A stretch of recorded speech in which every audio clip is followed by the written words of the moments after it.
Dati pinangarap lang namin magkaroon ng magandang aso. Kasi naiingit talaga ako sa mga nandito sa YouTube, sa Google.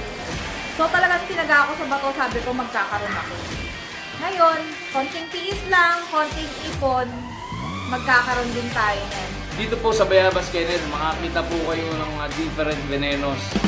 Like yung aming main stud, si Crazy Boy, and our new dog, si New Guy, at si G-Boy. Tapos meron din tayong import dito na babae, veneno line din, si New Girl.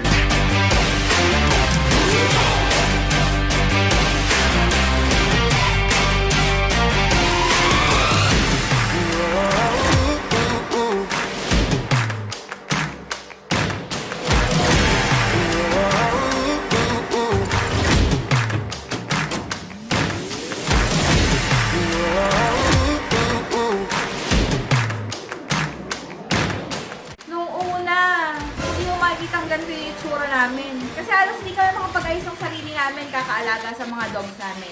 Sobrang dumami na sila ng dumami, and then wala kami makuhang makakatulong sa kanila.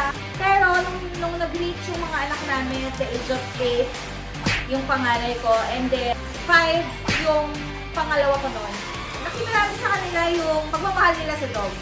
Siguro talagang yung pagiging dog lover, hereditary, namamana talaga.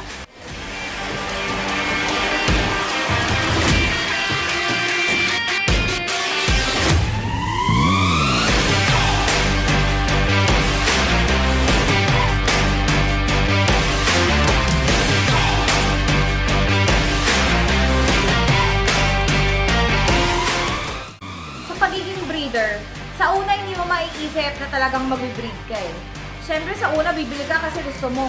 Gusto mo ng panibagong baby sa bahay. Siyempre, sa katagalan, pag yan mga nag-anak, hindi mo naman kayang i-keep silang lahat eh. So, kailangan, meron ka rin ibebenta para panggastos din sa kanila. Sa sitwasyon natin ngayon sa bully community, you need to upgrade para hindi ka maiwan. Saka sa pag-breed, bigyan niyo sila ng pagmamahal.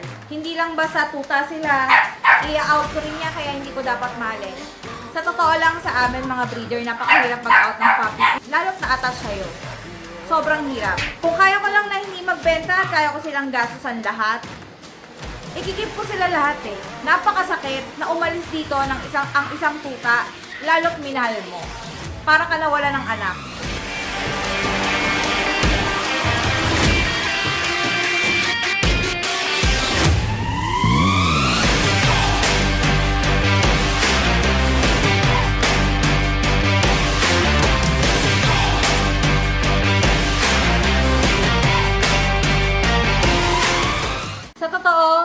Sinimulan namin to, walang naniniwala sa amin. Kami lang dalawa naglolokohan. Kaming dalawang mag-asawa lang. Naniniwala sa isa't isa. Sa dami ng pinagdaanan, sa dami ng hirap, at sa dami ng sacrifices na ginawa namin. Eto na. Eto na kami ngayon. Started from the bottom, now we're here. Started from the bottom, now my whole team fucking here. Started from the bottom, now we're here. Started from the bottom, now the whole team here. Started from the bottom, now we here. Started from the bottom.